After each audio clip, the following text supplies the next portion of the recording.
This is Newsroom. Hello and welcome from Johannesburg in South Africa. I'm Evan Hansen. The show, of course, live broadcast from our studios here in Auckland Park. We're also live on YouTube right now. You can watch us there. The show is also able, we watch back on demand on our YouTube channel a bit later. It was an interesting day at COSATU's Special General Congress at Gallagher Estate yesterday. We'll be back there shortly with Yolisa Njamela. The Greek Prime Minister is under pressure from within the ranks of his own party over the latest deal. We'll get an update from the Eastern Cape, where the President is meeting more disgruntled members there today. Later, we look at men and masculinity, and we close with women in business. But first, here is the day's news with Anine Domal, who's back after jet-setting in Europe the last week or so.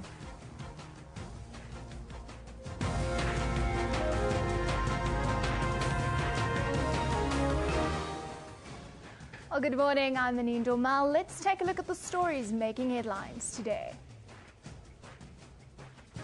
COSATU maintains that the inclusion of new metal workers union LAMUSA does not close the door on NUMSA appealing its expulsion at an ordinary Congress later this year. An overwhelming number of delegates voted for LAMUSA to stay in the Congress following close to 9 hours of debate on credentials. It came to a vote by a show of hands. More than 1,750 delegates voted no to the exclusion of LAMUSA and second Deputy President Zingiswa Luis.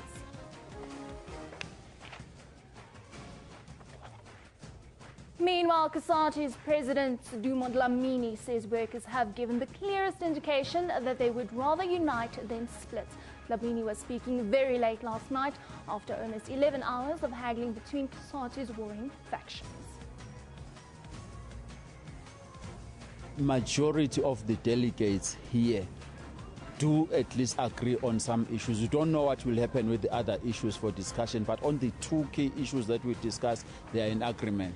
We have just said to everyone here right now, go and talk to the minority that was voting against, see what their issues are, bring them closer, because we want to build our COSATU. The widow found guilty of the murder of her husband, acting Judge Patrick Makubela, is expected to be back in court to appeal his sentence. Convicted killer Thandi Makubela will be back in the Western Cape High Court, where she's set to appeal his sentence and conviction.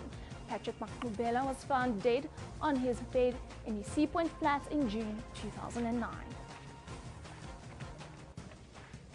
Uganda's President Yoweri Museveni will be in Burundi's capital today to try to bridge a political impasse that has seen two United Nations appointed mediators fail.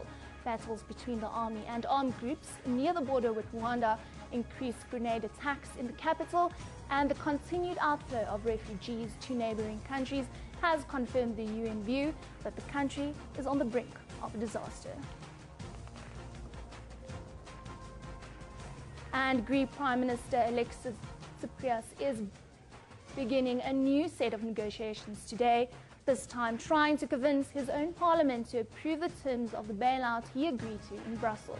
He now faces a showdown with rebels in his own party, furious at the decision of securing the agreement. The deal was struck with Eurozone leaders yesterday, but it will require new laws to be approved by Greek MPs by the end of tomorrow. The new laws involve increased taxes, cuts in pensions, and liberalizing the labor market. Well, remember, you can find all of those stories on our Newsroom Facebook page. Just search for SABC Newsroom. You can also follow us on Twitter at SABC Newsroom. Evan, over to you. Thank you very much, Anine. It's day 2 of COSATU's Special Congress at Gallagher Estate in Midrand in Johannesburg today. COSATU Union, sympathetic to expelled General Secretary Zwelinzima Vavi and NUMSA, suffered massive defeats at the Special National Congress. In the end, it all came down to numbers, and they lost in the votes on the credentials and agenda. They pushed hard, forcing the debate to come to a vote. It was a dramatic day, with the media kicked out of the Congress during the heated debates, an unprecedented move in COSATU's history. Now, for the latest, or to set up day 2, our very own reporter Yolisa Njamela is at Gallagher Estate to give us a quick update. Good morning. It's a very good morning indeed, Ibn. Like you're saying, rightfully so. It was a long day yesterday. As a result, it would seem like comrades and delegates were exhausted, as well as the media, because the comrades are only trickling in now. We understand that the buses have just arrived, but it was actually supposed, this Congress was actually supposed to have started a few minutes ago at 9 o'clock, but clearly it's not going to start at that time. We're hoping, of course, that it will not start as late as it did yesterday. Most of the hours were spent deliberating on credentials. 10 hours later, the comrades had to vote at some point, and those who were supporting that the motion be tabled and that the agenda be adopted won the first round. Those who clearly didn't want that were overwhelmingly defeated. Now we know, of course, that today the agenda has been adopted already. It's leadership and unity and cohesion. But to talk more about the issues moving forward, we're now joined by one of the national office bearers of COSATU, current leadership, James George. Thank you so much for joining us. We understand the comrades and the delegates were tired because everyone left very late yesterday. Why did it take you so long to deal with the credentials? Yolisa, it took us very long because there were those of us, by of us I mean some delegates, were disputing first and foremost the credentials of Lemosa, a new metal and engineering union that has been accepted by COSATU. They were disputing that. They were also disputing the standing of the second deputy president, a matter that was sealed long time ago by the Central Executive Committee. So that what took us that long. But we had to put everything to a vote when we were not in agreement. But James, is this a matter of a reflection of the disunity that you have within COSATU? Because those kind of things surely should be dealt with within 2 or 3 hours. Look, Yolisa, I can't say disunity or not, but what was clear to us as COSATU leadership, there were preparations to disrupt this Congress. That is why it took that long. You are right. Every Congress, when it is organized, the first thing that is done is the allocation of delegates to each and every affiliated union. That was done in time. And there was no query around the delegation to this Congress.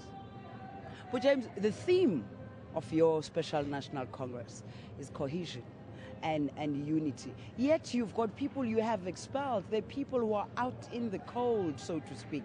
NUMSA, VAVI, and the 9 unions who have boycotted the Central Executive Committee meetings for a long time. So your critics are saying, you're just doing this for show. There's no unity that you're going to attain after this. Look, we have dismissed NUMSA because they have conducted themselves in a way that is not allowed by the constitution of COSATU. If we dismiss anyone for misconduct, it is not an indication of disunity, but it means COSATU is taking the necessary action where deviant behavior is observed. You were complaining to me a little earlier that there's a lot of misinformation that we as the media are peddling.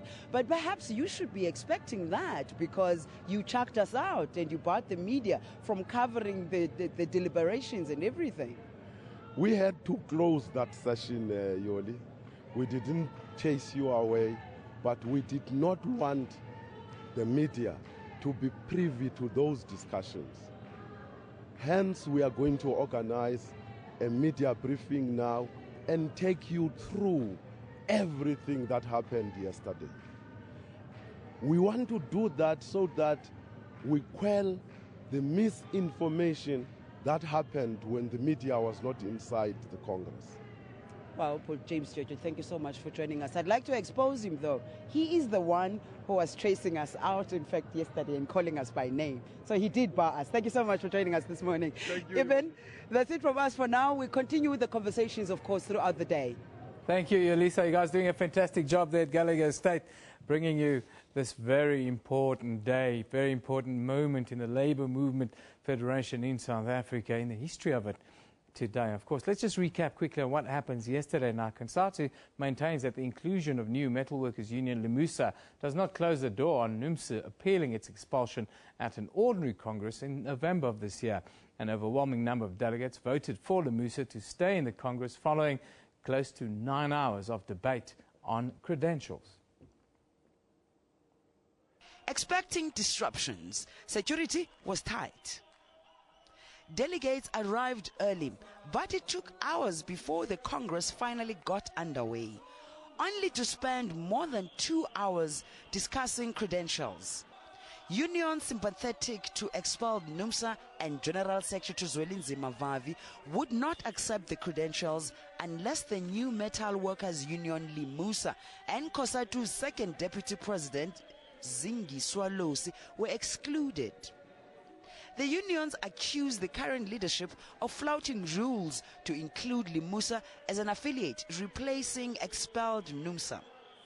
Losi got the position of second deputy president when she was a NUMSA shop steward. She stayed in the position when she changed jobs and later emerged as a pop crew shop steward. We are not threatened by people who said whoever speaks about Vavi and NUMSA will be chucked out of this Congress. The same way the apartheid was saying we cannot speak about Mandela. We are going to speak about NUMSA's appeal and Vavi's appeal here in this Congress. Here we are talking about the real coming together of the warring factions. So we want to bring the federation back to its former status. All these issues point to a question of whether this federation will in fact achieve unity and cohesion, or whether COSATU will eventually split. Yolisa Njamela, SABC News in Midrand.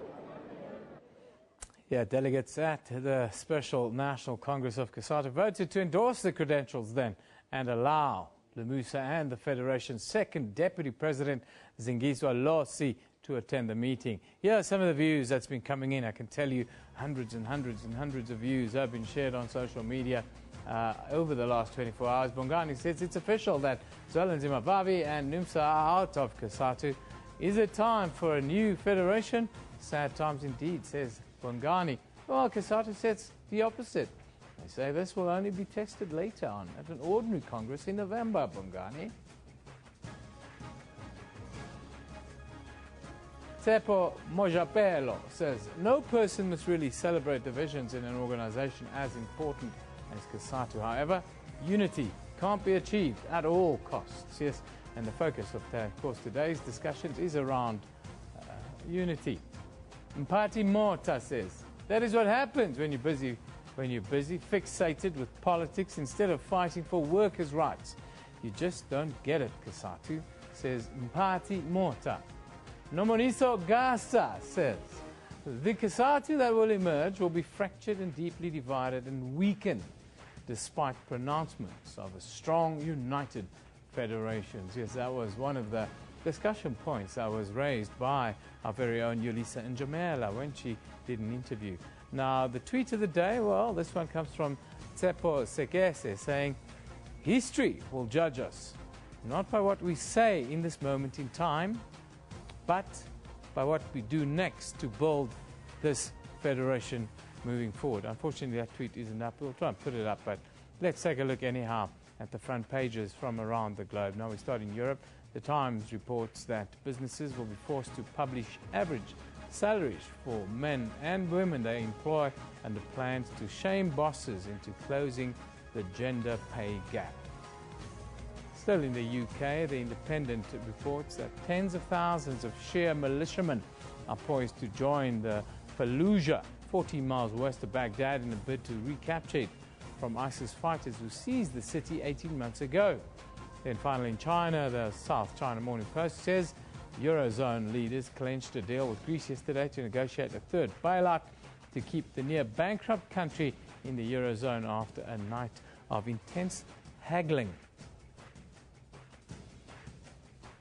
Let's take a quick look at what's happening around the country today. We start, of course, in the capital here in Pretoria.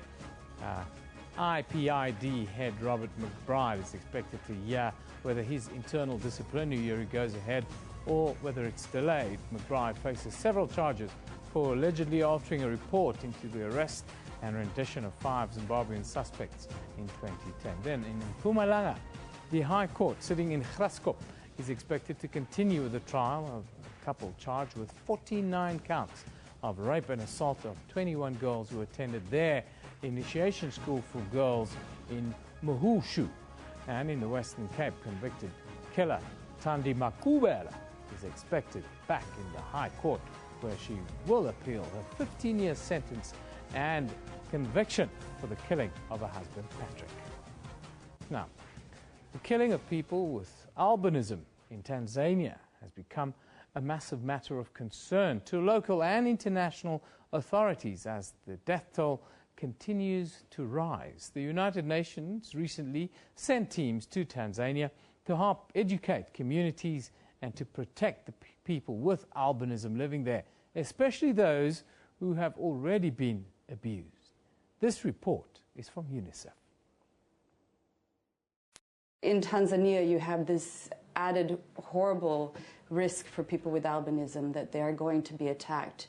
It is a very serious problem here. Tatizo la kukata mkono nimekuta 2011 mwezi wa 11 tarehe 27 usiku saa 7. Nilikuwa na miaka 15. Leo hii na miaka 21. It's very brutal. The main purpose is to hack off body parts with no regard whatsoever for the life of the people attacked.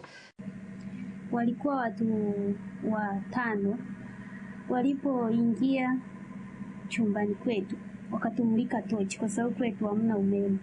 Wakamulika tochi wakaniona mimi. Nikata mkono wangu mmoja wakaondoka nao. Hebu jiulize, chukua wewe jikate mwenyewe uone maumivu unapoumia. Yani kidole kimoja tu. Hata unajikwepa tu unakata hata kitunguu jikate mwenyewe. Uone unapoumia. Kumbuka kabisa mtu aje akukate na kukate kabisa mapanga unajiona hivi kabisa live. Yani jamii, yani hao watu. People with albinism have many challenges as it is. I think the biggest ones is that the lack of pigmentation impacts on their eyesight, so they're almost blind. In addition, lack of pigmentation also prevents protection of the skin against the sun. So most people with albinism, especially if they're far away from medical support, actually die of skin cancer. There's around 35,000 people living with albinism in the country, and since the year 2000, we've seen several hundreds attacks, as well as 75 people having been killed. In the last 3 months, we've had 2 people killed already, a child of 4 and a child of 1 that was also dismembered. The arms and legs were chopped off. Children are particularly at risk because they're children. They're small, they can't protect themselves. Children with albinism look different, they stand out. A lot of myths have come up around these children. People with albinism are sometimes referred to as ghost people. They're believed to have special magical powers, and witch doctors have taken advantage of some of those beliefs and myths and created an industry around the selling of body parts and basically claiming that body parts from people with albinism have magical powers that's going to bring you wealth and success. And these body parts go for a lot of money, $600 for a small piece of a body part, up to $75,000 for a whole body. So you can imagine how much money witch doctors are making out of this.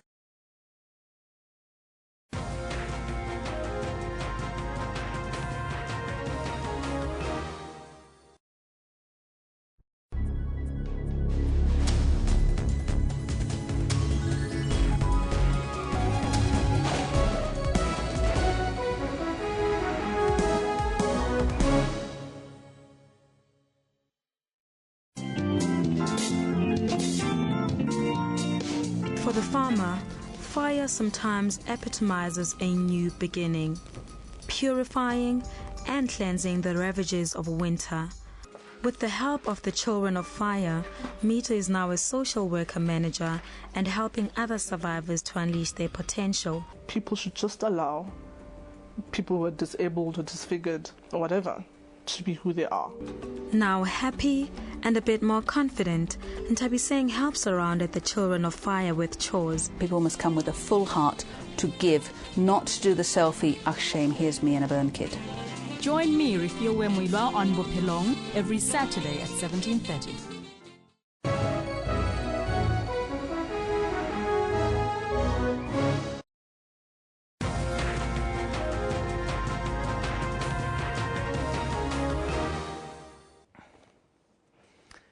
Initiation season is currently underway here in South Africa, so very often we hear horrendous stories of torture and pain. Over the past weekend, one initiate died in the Nelson Mandela Academic Hospital after being assaulted at a school in Mkeleni. Yesterday, one initiate died in the Nelson Mandela Hospital. Now, over the years, it seems the transition to manhood has become synonymous with death. In the Eastern Cape, the initial death toll has risen to 24 this winter. Today on Newsroom, we look at the psychological impact the practice has on men. We are joined from our studios in Cape Town by Professor Kopano Ratele, an expert on men and masculinity. Very good morning to you, Professor. Thank you for joining us. Good morning, Eben. Thank you for inviting me. Initiation season, the transition into manhood, it's almost become synonymous now with death, pain, and in some instances severe beatings and torture. That shouldn't be the case. How do you view that, and what is going wrong? Well, a critical part of this is going wrong. I know that there are serious interventions by government. Clearly, we're still way from where we need to be, which is that there should be no death, absolutely zero death, about what is supposed to be a beautiful transition from boyhood to manhood. And this really compromises this practice. And every South African who knows about this knows that come June, July, November, December, that a young man, young black man, young Xhosa man will die. This is absolutely unnecessary. I want to ask you about the transition. You mentioned that it should be this beautiful experience, beautiful cultural experience that celebrates the history of these young men. But we hear horrendous stories of abuse and assault, in some instances even of corpses being taken back to families and so forth. What kind of men are we creating out of these types of experiences? As someone said a while back, abuse men abuse, so hurt men will hurt in the end. I mean, if we don't take care that we should be creating men who feel good about themselves, we give this young men who go into initiation a vision about what kind of men who take care of other young men who take care of others, including partners, wives, children. If we don't create men who have this vision, but all they have, or at least a fundamental experience that they have from this period of seclusion, of losing their boyhood, is one associated with suffering and pain, as you said, these men are more likely, perhaps even highly likely, to transfer that pain, that suffering to others. And we're talking about men, young men who lose their penises, young men who have terrible experiences of being tortured by men who are not qualified, to transmit any values of manhood to young men. So clearly what we have here are charlatans, are people who run illegal schools. But I guess part of the responsibility also lies with the custodians who are, at least those who claim to be rightful custodians of this culture, that they are not doing enough. And enough is zero death. Enough is no suffering for this man, but only the necessary kind of pain that is supposed to go with this practice. What do we need to change? What do we need to change to create or get men that inspire other men, that don't see violence as a first response, that don't objectify women? Well, I'm glad you mentioned this word. I mean, violence is probably, as we said a while back, violence is one of our fundamental problems in this country. I mean, look, you go around some countries and you see how in summer in Europe or in other countries where young men would walk with short shorts, with skirts, and nobody at night, and nobody would harass them. And clearly, in this country, that comes out of experiences such as this, where young men would want to objectify, would want to abuse, not just women, but other men. So here's a provocative proposal for anybody who claims to be a custodian of tradition. Here's a controversial proposal I want to put forward. Is what about thinking about suspending? I mean, this has been going on for too long. So what about thinking of suspending initiation school for a period of 3 to 5 years until you sort out the mess that accompanies this every season? You should say, okay, let's stop, let's think. If we think this is important, let's stop. And so we register anybody and everybody who wants to lead young men into manhood should be registered, should be taught how to do this. So you are going to get out of this, because this will be a provincial in some parts, but also a national project led from the very top. You'll get men who are qualified to do what we say is transitioning young men into manhood. Now, the practice is always coincides with secrecy. It's shrouded in secrecy and not sharing what happens during this initiation process.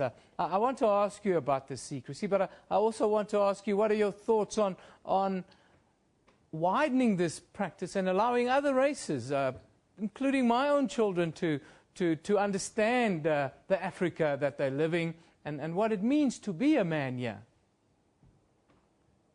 This is a fantastic question. I mean, you know, there are moments and there are spaces where secrets, men have secrets, women have secrets, women have spaces where they talk among themselves about women things, if you will, feminine things, and men should have spaces like that. So I don't have a problem with the secret. I mean, there are particular kinds of secrets. If you didn't have secrets in the world would not function at all. I mean, there's a part for a secret. But here it is. I mean, if you start to conflate the aspects of transitioning into manhood with closeness only. So if you start to racialize them or you start to tribalize them, I think you're missing the point. The point then is that the aspects of Mr. Jansen, who wants to send his son to an initiation school, a school where they have about 2 weeks, 3 weeks, however long it is, to learn about particular aspects of manhood on this continent, in this province or in this country, should be open, this should be availed to him. Yeah. And so we have learned about stories of 1 or 2 young white men who have taking the opportunity to do this. And this is fantastic because you don't have spaces like this in many parts of the world, including, I mean, you have only some in Native America, I mean, where American Indians live. Yeah. So you could really, if you do this very well, you could be making South Africa one of the cultural moments in the world, a cultural space where young men from all over the world, not just South Africa, would come to learn about what is a vision of manhood in the 21st century. I could not agree with you more, but I want to conclude our discussion this morning, Professor Kapani, by talking about the value of tradition in this day and age. And we understand that, you know, the world we're living in today, gender roles are changing. The country that we're living in, more and more households are headed by women. But the traditions still remain very, very strong. How do we accommodate all of this in a changing world, in changing households, changing society? Well, let me be clear about something people tend to misunderstand. And this is that everybody in the world has a tradition. It doesn't matter whether you live in the most highly developed, highly modern societies, Iceland, France, the US, or Hong Kong, everybody has a tradition. Tradition basically means that every moment you speak as part of a group with a perspective to the past, that what you do has been influenced by your father or your mother, and your mother's mother, your father's father, past generations. So all of us always talk about that, including on any aspect of the world. So tradition is actually part of the present. It's always there. Somehow, some people mistake tradition as something that happened in the past. No, traditions happens every day. You think about yourself as a member of a group, and that group has a perspective about where they came from and where they're going. What you need to keep on doing is reminding people that traditions change. Tradition will always be changing. Professor Kopano Gatele, thank you for joining us. Wonderful insights again, as always, when you come onto the show on this very, very emotive issue around initiation and the deaths of young men here in South Africa during the process or the rite of passage, becoming a man. What is it to be a man in today's world? Wonderful views. Should it be open to other races if you want to? Why not? How do we teach our children about Africa, about African tradition? I think it's a wonderful idea. Professor Kapane Gatele also thinks that maybe we should take some stock about the process and even suspend initiation season for the next 3 to 5 years in order for us to come to terms with the deaths and the pitfalls that the tradition is struggling with right now here in South Africa. Now we have to move on, and we do. The intervention of the African National Congress's National Working Committee in some of its bickering regions, they call it, in the Eastern Cape, enters its third day this morning, with the party's top brass expected to meet more disgruntled members in East London. President Jacob Zuma has already spent 2 days in the city holding a series of meetings dealing with factional divisions in the regions such as the Buffalo City, Chris Hani, Joe Kabi and O.R. Tambo. The bone of contention seems to be the forthcoming elective congresses in some of the regions. Now, to get more details on this story, we are crossing to our reporter all the way to Sota, who's standing outside the venue where the ANC meetings are taking place. Very good morning to you, Olweto. Thanks for joining us. Morning, Evan. As you, Christian, you've just seen the president's motorcade coming in, meaning that things are at full swing inside right about now. Today they are meeting their last region, which is the Joe Kabi region. Now, the reason why they're saying they're here is because they have seen that there are some factions within certain regions in the Eastern Cape, and they're coming to strengthen all their structures as we know that we're heading to the local government elections. However, they were called by certain members from these regions who were viewed as bypassing the provincial leadership when they wrote directly to the Luthuli House. But however, they have said that they don't have enough confidence in their provincial leaders, as they have been raising some of these issues that are affecting these regions over the past 2.5 years. The expectation of today around the discussions there in East London, what is that? Eben, can you just repeat your question? Yeah, I'm just asking, you said that the president has just arrived. Just tell us the expectations of today's meeting. Today they are meeting the last region, as I have already said, but however, they're going to conclude and make decisions on all the regions that they have met. All these 4 regions are going to have their elective regional conferences later on this year. So they said, when we spoke to the spokesperson, Zizi Kodwa, yesterday, he did say that they might end up cancelling some of these conferences if there are dire problems within those regions. However, today they're expected to conclude all that they have come to do, and also they will give us a feedback on whether or not there will be some conferences that won't be held this year. Well, to just take us back and give us a little bit of context as to why there are these deep factional divisions within the ANC in the Eastern Cape. All right, if I can take you through, for instance, Buffalo City Municipality, the problem started around 2011, and the main issue has always been around their regional secretary, Phumlani Mkolo. Now, Phumlani Mkolo is one of the leaders that have been implicated in the President Nelson Mandela's Memorial Service fraud scandal. Yeah. Now, the members from this particular region have written, some of the members that have written to Luthuli House, they're now accusing him of rigging membership, trying to favor himself in the upcoming conference. They've also said that he's working with certain bank tellers to actually doctor the bank statements and the bank membership forms. And also another region is Krisani. Now, in Krisani, we've seen the Nkwanga leadership being disbanded last year, and we've also seen the Krisani leadership being disbanded, and a task team was sent to that particular area. However, the people were still not satisfied, saying some of the members that are in that task team are people that were in the part of the leadership that was disbanded. So they have raised such issues, and they're saying they don't have enough confidence on the provincial leadership. Hence, they've asked the national leadership to intervene in the Eastern Cape. I want to ask you about the Buffalo City in particular. Are we expecting a change of leadership there after the meetings that's going on the last few days?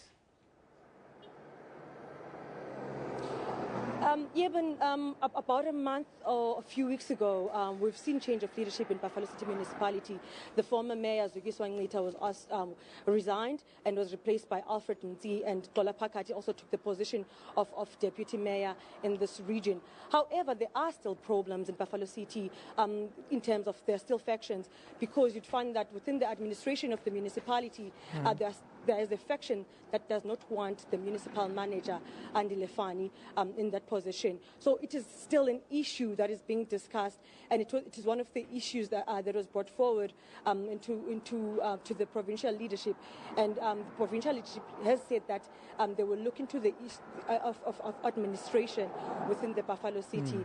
So these whole things, the issue between Fani and the former mayor Ncitha also started from around when the fraud cases were brought against the former mayor, and there were factions. Some were favouring the former mayor, and some were favouring the municipal manager.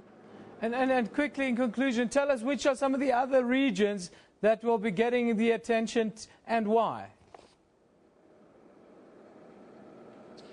One of the regions that we're looking at is OR Tambo region. That's one of the biggest regions in the Eastern Cape, and towards this the regional conference, there have been some factions in that region as well. But now OR Tambo is not just important for the Eastern Cape; it is the second biggest in the country, second in terms of ANC membership numbers. So what happens in OR Tambo could also affect the National Elective Conference of the ANC that we would see in 2017. So the President and the National Working Committee are here to ensure that they're strengthening all those structures, especially within the troubled, especially the bigger regions in the province. And as you know, they were here before and made some changes in municipalities such as the Nelson Mandela Bay, where we saw that Denny Jordan being placed as the executive mayor. However, we will know for sure after today's meeting is concluded what are some of the changes that we're going to see in the Eastern Cape. Thank you very much for that update. That's Olwetu Sota, our reporter down in East London. Of course, the ANC's intervention team, or National Working Committee intervention team, is in East London to deal with the bickering regions in the Eastern Cape. Now, New York City has reached a settlement with the family of Eric Garner, who died after being put in a chokehold by police last July. They agreed to pay $5.9 million to resolve the claim over his death. How much is a person's life worth? Here are some of the views of both yourselves and others in the U.S. Walter Abrams says, the Boston Globe, the cop still needs to be prosecuted to send the message that murdering taxpayers is not legal. That kind of makes sense, Walter. Kaylee Juniper says Eric Garner was worth so much more than $5.9 million The officer responsible for his death needs to be held accountable. Hedron says, I'm pretty sure if you make 5.9 million settlement, that means you did something really, really wrong. No justice, no peace. Ghost of Shursis says, so Michael Brown, Freddie Gray and Eric Garner, the law and die and we care. Now Kate Steinle murdered by a felon and we don't care. I don't understand, to be honest. Elaine says, no justice, no peace. Eric Garner, Black Lives Matter, racist cops. That's all the sentiments that are in the US right now. And here's our pick of the day. It comes from Keegan Stephen, and it's captioned, NYC settled the Eric Garner civil suit, but the people still demand justice. Staten Island right now. Hashtag still can't breathe. They want justice, not just money, the people say. Now for a look at our Facebook page. Two men, one a senior immigration officer and a Pakistani national, briefly appeared in the Pretoria Magistrates Court yesterday. Police say they facilitated fraudulent documents for many foreign nations, bribes of up to 23,000 rand. Then Uganda's President Yoweri Museveni will be in Burundi's capital, Bujumbura, today to try to bridge a political impasse that has seen two United Nations appointed mediators fail before him. And Greek banks will remain shut through to July 15, inclusive. The Finance Ministry confirmed yesterday, ending a 2-year shutdown of the nation's bank. Now, for more updates, follow Facebook page, SABC Newsroom in the search bar. That's where we live. Now, today's NASA's New Horizons spacecraft is poised to become the first probe to visit Pluto, capping exploration of the solar system that began more than 50 years ago. The 5 billion-kilometer journey to Pluto is unexpectedly peach-colored with dark and light markings. It's taken more than 9 years. The probe, which travels 14 kilometers per second, hibernated after its long voyage, saving wear and tear on its systems and trimming ground control costs to help the mission meet its $720 million budget.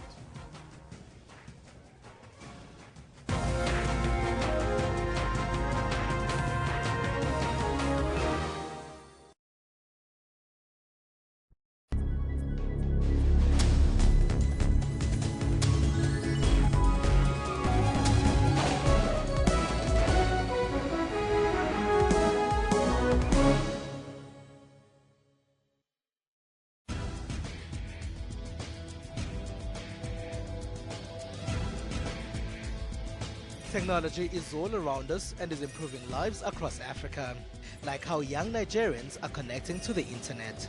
There are doctors finding new ways to save lives in Cameroon, and the South African public transport system that is now getting Wi-Fi. We have gadgets, apps and loads more, some of which play a big role in Africa's growth. A huge part of this African growth is technological innovation. To find out a bit more about social media and technology news from here in Africa and abroad, join me, Phumelele Zondi, every Sunday at 7:30 p.m. on SABC News.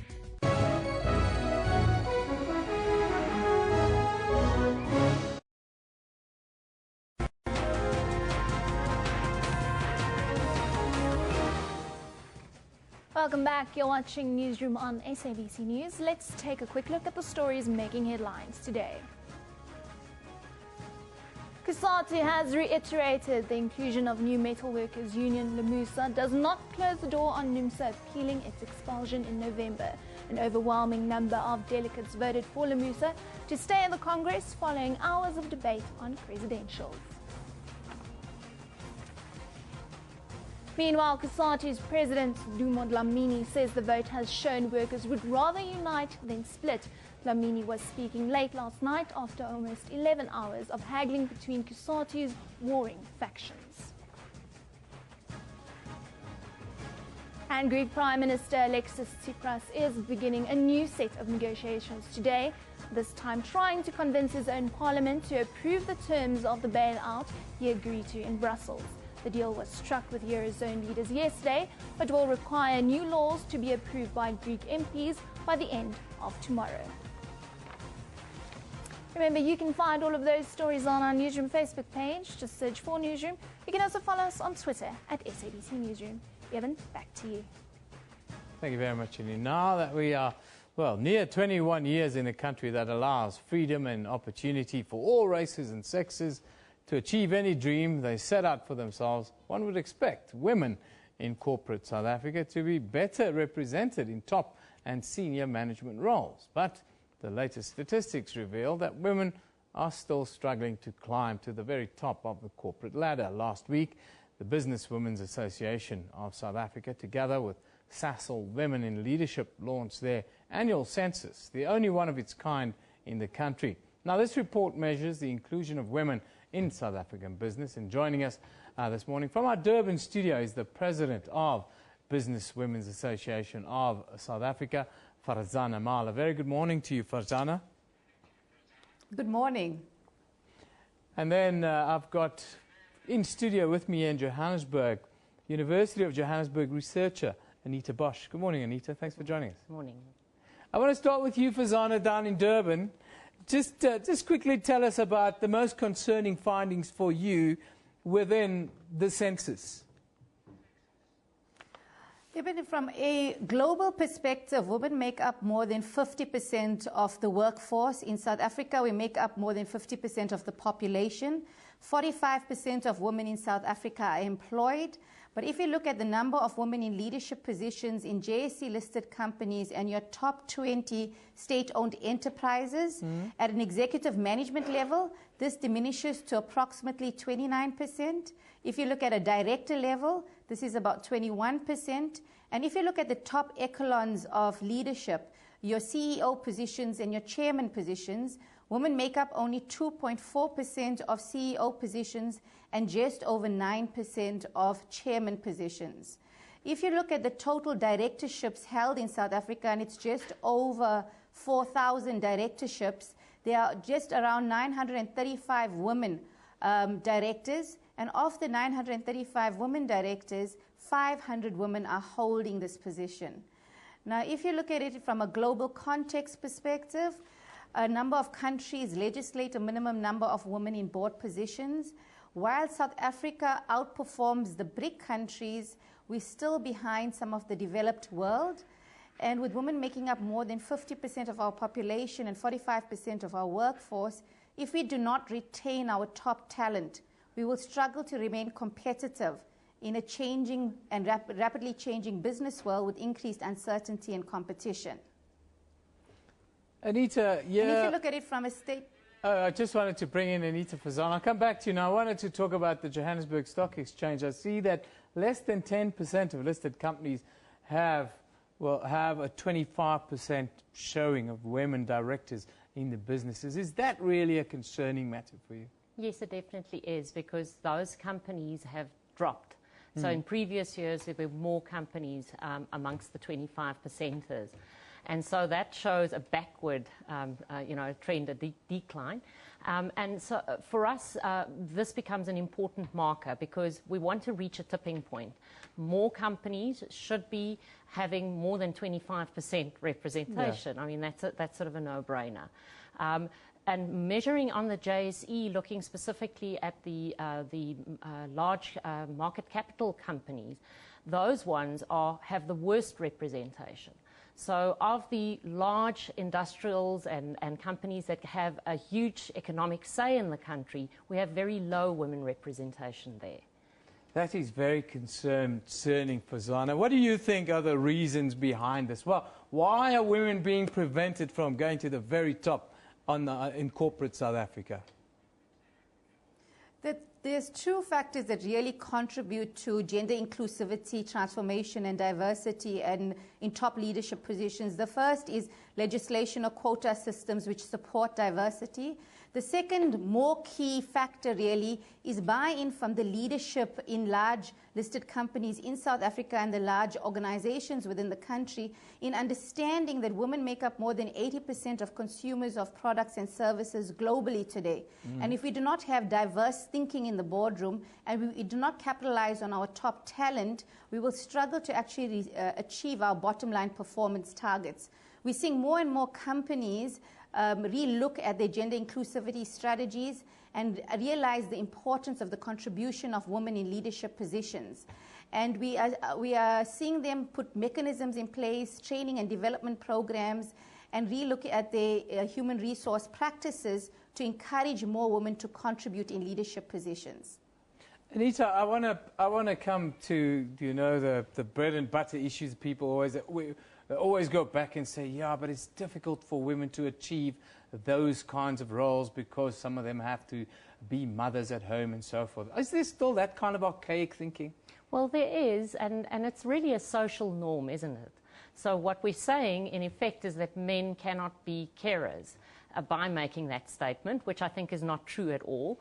But also, secondly, that women cannot do the work that that's done in industry if they show caring, which in itself is also not correct. Yeah. So I don't think caring is exclusive to running a large company. And in fact, those CEOs that show an amount of caring are most probably the better CEOs for industry.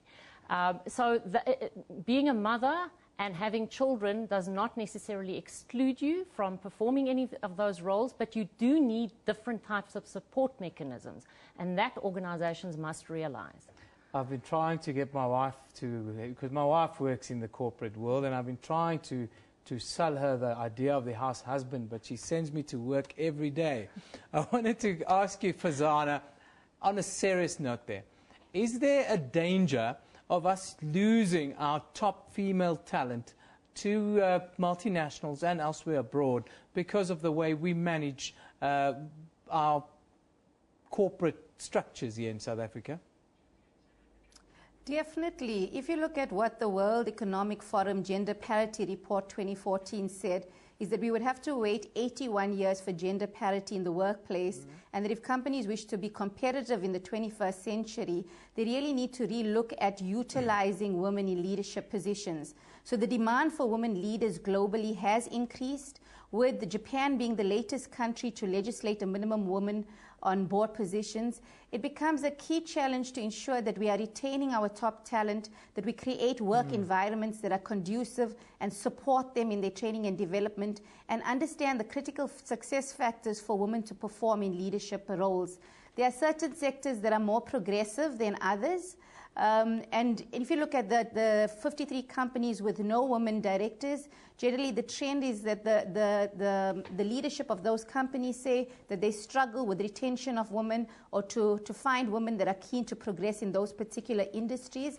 I don't believe it's a challenge. I believe it's re-looking at workplace practices and re-looking at what would it take to retain women so that you're having the diverse thinking in the boardroom, or we are at risk of losing our top talent. Fazana, thank you for joining us from our studio in Durban. That's Fazana Mal, who's the president of Business Women's Association of South Africa. Before I let you go, just tell me quickly, are our young women coming into the workplace being mentored enough? I think mentorship certainly is an issue that can get more attention. But what we're finding is that in a lot of the professions, there are more women now entering the workplace than men. And so, in essence, when women start with their childbearing phase, very often they exit. But we're finding the trend in South Africa is that South African women are actually coming back into the workplace. Yeah. And there is a lot of bias involved in career moves then, because it's assumed that a woman is then not as focused, not as committed, and therefore cannot move up that ladder as fast as a man that did not have that period of exit, which in itself is an area that companies need to pay attention to, and there are various strategies to use for that as well. Well, Anita Bosch, who's a researcher at the University of Johannesburg, thank you very much for joining us today to talk about women in the workplace, women in the corporate workplace. My wife is one of those, and it always seems as if women have to work twice as hard, try twice as hard to make an impression, and the numbers don't show it. Thank you for joining us once again. That's where we wrap at Newsroom, broadcast live from our studios here in Auckland Park, Johannesburg, every weekday morning between 9 and 10 a.m. We also stream live on YouTube at that time, with the show, of course, available on demand on our YouTube channel later. Just type in Newsroom and the date in YouTube, and it pops up. This is SABC News. You've been watching Newsroom. We love it. See you in the morning.